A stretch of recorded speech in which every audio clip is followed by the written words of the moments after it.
the trial of Chad Daybell is underway, at least the jury selection portion, beginning this week.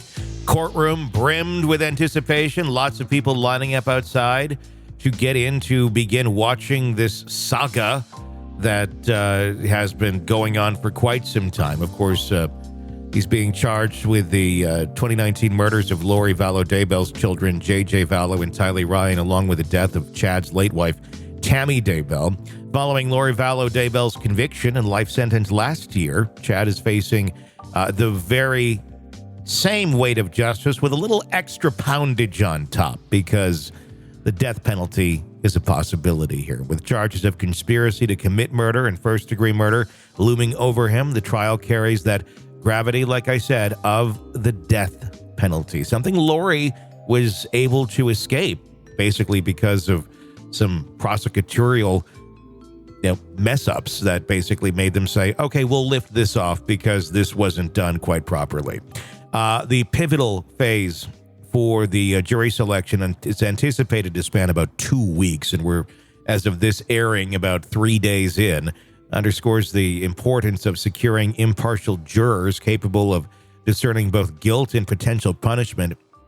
Legal analyst Greg Skordas emphasized the necessity of jurors willing to abide by the principles of the law, particularly regarding the death penalty amidst the intense public scrutiny surrounding the case. Skordas explained the challenges of maintaining impartiality amidst the case's notoriety, stressing the imperativeness of jurors untainted by previous trial proceedings. Amidst public opinion and lingering questions, the court hopes to uphold the sanctity of due process, ensuring a fair trial for Chad Daybell. Prosecutors are poised to present a comprehensive case, carefully detailing the charges against Daybell and substantiating their pursuit of the death penalty. Skordas anticipates an exhaustive presentation akin to leaving no stone unturned, underscoring the gravity of the allegations in this case. In contrast to Lori's trial, no witnesses were called there. Chad Daybell's defense plans to present witnesses and experts. A little departure from the last one. They're really wanting to make sure that they try and put up some sort of a defense. It's estimated to last 8 to 12 weeks. Oh, at the end of this. I think it's going to be more interesting than Lori, quite honestly. I think we're going to see a lot more things come out. I think we're going to see some other accusations come out and points to the story that we were unaware of. It's going to be interesting to hear what his defense is going to be. I think at the end of the day, the goal of Chad Daybell's defense is not necessarily to win this, but it's to spare his life. do you think he's the puppet master here, or do you think she was? I think they're both equally insane. I don't buy for 1 second that Lori was just pulling the strings and then he was brainwashed and had no choice. I think he willingly and knew what he was doing. I think he helped mold Lori down the current path of insanity that she's on. I think Lori's always been someone like that. But Chad's the one who, wrote all these books and started creating these followings of these crazy people with their end of world bullshit. And so I think they're both equally culpable in this whole thing. I wonder who contrived the plan to actually kill the children. It's one thing to talk about it. It's another to say, okay, these two have got to go. Here's how we're going to do it. I'm going to take a wild guess here, and I'm going to say mom probably did not. That's what I'm hoping. I'm going to say, it's just going to be presented that it was all Lori, that Lori was saying it's zombies and stuff. But I think Chad, and maybe it went too far, like maybe his plan was like, let's get the kids just to go someplace else or go live with somebody else because he just wanted Lori all to himself. But I would imagine, because Chad is the kind of the resident exorcist and the preacher, and he gets the visions, and Lori does too.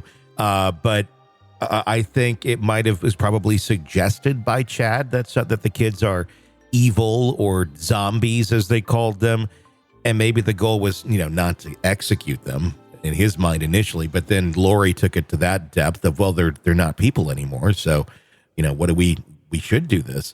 And I think Chad, being Chad and the buffoon that he is, went along with it and thought, Ugh. well, what's the worst that could happen? This. You take people's lives. And I just think they were so steeped in their own insanity that they couldn't see the trees through the forest because they just didn't seem to have any clue that, maybe shit was going to go downhill when the children are missing and you're off in Hawaii and Dateline is literally following you around everywhere you go, asking you questions. I think he thought he's going to somehow escape this and that, they're living their truth. And I think Lori believed the insanity of the whole thing, that nothing can, stop them or hurt them. Or if they do, they're martyrs and it's God's plan. And this is all, it's okay. She's doing the right thing. Cause I fully believe she did not think that her kids were people anymore. Chad, on the other hand, I think he knew. I just think his desire and lust for Lori was greater than giving a shit about her kids. It's just a weird, well, to say it's a weird relationship is really kind of an understatement, but they really took it to a whole new level. It's a classic love story. How could you say it's a weird? Oh God. Yeah, I just think it's a story of two extremely sick people that it was a perfect storm of insanity. Normally you just kind of have one that's doing this stuff, but I think you had two that were coming in, or at least I think he was coming in and out of sanity and living some of it out. And then, I don't know, I think he knew that, the shit was hitting the fan, especially when the police came and he's calling her and she's already in jail. And, are they in the backyard yet? And like, well, they're digging back there. Like, gee, I wonder what they're going to find, Chad. Yeah, no shit. I mean, what did they think would happen? Like, coyotes would come and drag the bodies away and there'd be no evidence? I mean, what did they think would happen? I don't think they thought that part through. I think they were waiting for the end of the world to come, and it didn't happen. And then suddenly they had to face the wrath of reality. Well, the end of the world is coming, just for him, really. Yes. Yeah. I thought you were going to go on a tirade there. Well, the end of the world is coming. We're already in end times. Who are you kidding? Let me witness for you for a little while. Like, whoa, this is a totally different side of Stacey. Yeah. No. Yeah. I mean, yeah, they'll all get nuked at some point in time. But yeah, I don't know. It's going to be very interesting to watch how this whole thing unfolds. It's a freak show. It's 100% a freak show. And just to see how these people are thinking and try to make sense of it. But at the end of the day, you can't make sense of crazy behavior. But, no, and they were feeding off of each other too. It like you said, it's not just that one was crazy in the relationship. She obviously was able to cross that line as a mother, as the female in the relationship. You would have hoped she would have been a little more nurturing of her own kids. No, she was nurturing of herself because she's a fucking narcissist or psychopath. It's completely crazy. It's gonna be real telling to see if he flips on her in the trial itself and throws her under the bus, and how that all works out, and then how that affects her upcoming trial as well. If she's going to continue to not throw him under the bus as she didn't in the last one, or if that may change that dynamic a little bit. I could see her not throwing him under the bus still and believing that, well, now he's a zombie and they got to him too. And, the real Chad is dead and he's, off in, Mormon heaven or whatever. And this is just a shell of Chad. Whatever she's going to have to tell herself so it doesn't harm her extremely fragile ego, she will, because she can't handle the basics of reality. Do you think she's going to have to testify against him? No. Nor would she have to, because they're husband and wife. They're married. Yeah. And nor do I think she would. I think if there's anything where that could possibly be a possibility is if he makes some sort of deal to avoid the death penalty that he testifies against her in the upcoming trial.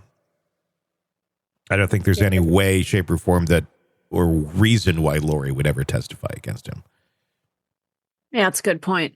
But I could see that the other way, just depending on how this whole thing plays out. But it'd be very interesting to watch. Jury selection underway. If you want to listen to that, we got it here in the podcast, and you can hear all of that. The real beef of it will be starting up, well, whenever they finish that jury selection. They said 1 to 2 weeks. We'll see how long that all takes. Want to listen ad-free? Want advance access to all of our interviews before anyone else? Become a True Crime Today Premium Plus subscriber on Apple Podcasts. You get every episode commercial-free. So you can binge on true crime until you can binge no more. Search True Crime Today Premium Plus on Apple Podcasts now, or go to our podcast page and sign up now. More of the Hidden Killers podcast next.